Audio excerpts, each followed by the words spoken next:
तो आज हम बात कर रहे हैं भारत अमेरिका रिश्तों की, लेकिन एक बहुत ही खास पहलू पर। जी। कैसे भारत की जो पारंपरिक चिकित्सा पद्धतियां हैं, मतलब योग और आयुर्वेद, वो इन रिश्तों को मजबूत करने में भूमिका निभा रही हैं। हाँ, ये एक दिलचस्प एंगल है जो आजकल काफी चर्चा में है। बिल्कुल।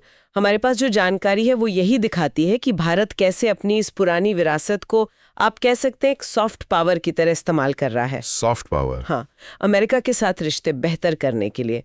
तो आज हम यही समझने की कोशिश करेंगे कि ये जो हेल्थ और कल्चरल डिप्लोमेसी है, ये असल में काम कैसे कर रही है। सही। देखिए, भारत अमेरिका के रिश्ते तो कई पिलर्स पर टिके हैं, है ना? जैसे लोकतंत्र है, इकोनॉमी है, सुरक्षा है। बिल्कुल। वो तो है ही, लेकिन पिछले कुछ सालों में ये जो हेल्थ वाला एंगल जुड़ा है, खासकर आयुर्वेद और योग के जरिए, ये काफी इंटरेस्टिंग है। हाँ, और ये असल में पिछले लगभग 20 सालों में जो भारतीय विदेश नीति में एक शिफ्ट आया है, उसे दिखाता है। अच्छा, कैसे? पहले भारत का ज्यादा फोकस अपनी स्ट्रेटेजिक ऑटोनॉमी पर रहता था।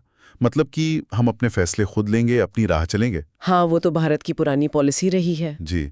लेकिन अब दुनिया में अपनी एक पॉजिटिव इमेज बनाने और दूसरी देशों से, खासकर अमेरिका जैसे देशों से रिश्ते गहरे करने के लिए योग और पारंपरिक चिकित्सा जैसे सॉफ्ट पावर टूल्स का इस्तेमाल बढ़ा है। सॉफ्ट पावर मतलब अपनी संस्कृति और विचारों से प्रभावित करना। एग्जैक्टली, बिना किसी दबाव के। और अमेरिका इस कोशिश में एक बहुत अहम फोकस बन गया है। सही कहा। और योग तो इसका सबसे बड़ा उदाहरण है ना? बिल्कुल है। सरकार के प्रयासों से अंतर्राष्ट्रीय योग दिवस को जो पहचान मिली, वो तो कमाल है। और अमेरिका में तो ये जबरदस्त हिट है। हाँ, बहुत लोकप्रिय है वहाँ। इसी तरह मैंने सुना है दूतावास वगैरह भी अमेरिका में आयुर्वेद पे वर्कशॉप कराते रहते हैं। और जो कॉन्सुलेट्स हैं वो नियमित रूप से ऐसी कार्यशालाएं आयोजित करते हैं।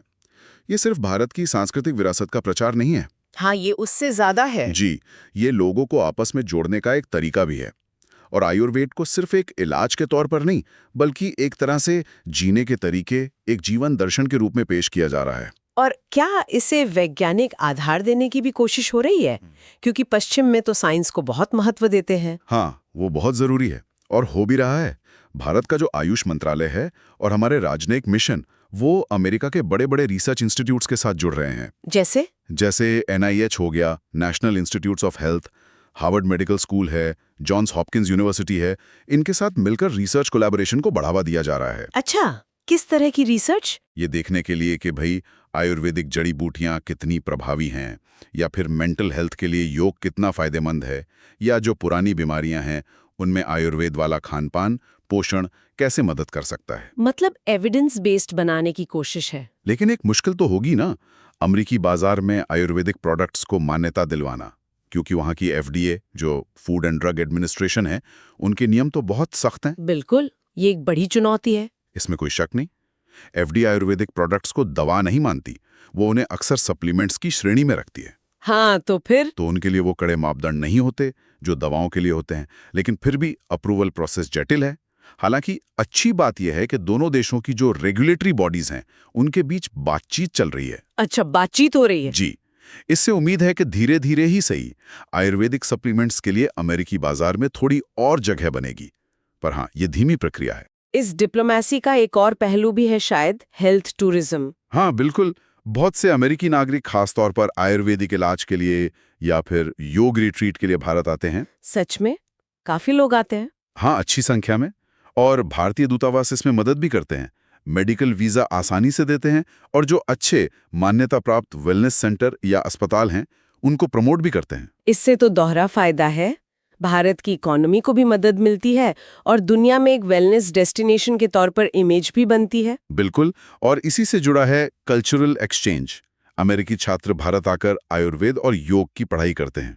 अच्छा, स्टूडेंट्स भी आते हैं? जी, इससे एक लॉन्ग टर्म गुडविल बनती है, लोगों के बीच समझ बढ़ती है, जो सिर्फ सरकारों के बीच के रिश्तों से अलग होती है। हाँ, ये पीपल टू पीपल कनेक्ट बहुत जरूरी है।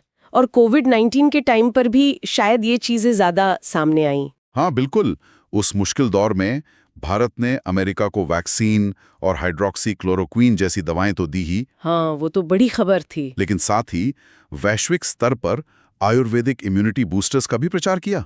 अमेरिका में हमारे दूतावासों ने हर्बल किट भी बांटे, आयुष मंत्रालय की गाइडलाइंस शेयर की। हालांकि ये मानना पड़ेगा कि उस इमरजेंसी में पश्चिमी दवाएं ही मुख्य फोकस थी, लेकिन फिर भी इस सबसे बहुत से अमेरिकियों की दिलचस्पी भारतीय जड़ी बूटियों और इम्यूनिटी बढ़ाने के पारंपरिक तरीकों में निश्चित रूप से बढ़ी। तो कुल मिला के हम ये कह सकते हैं कि भारत की ये जो पारंपरिक चिकित्सा है, ये सिर्फ हेल्थ का मामला नहीं रह गई है। नहीं, बिल्कुल नहीं। ये भारत अमेरिका संबंधों में एक काफी असरदार सॉफ्ट पावर और कल्चरल डिप्लोमेसी का जरिया बन गई है। हाँ, रिसर्च, टूरिज्म, रेगुलेटरी लेवल पर बातचीत और पब्लिक डिप्लोमेसी के जरिए भारत खुद को अमेरिका के लिए सिर्फ एक स्ट्रैटेजिक पार्टनर के तौर पर नहीं, बल्कि एक ऐसे देश के रूप में भी पेश कर रहा है जिसके पास स्वास्थ्य और कल्याण का सदियों पुराना ज्ञान है, और वो ज्ञान आज भी प्रासंगिक है। सही कहा।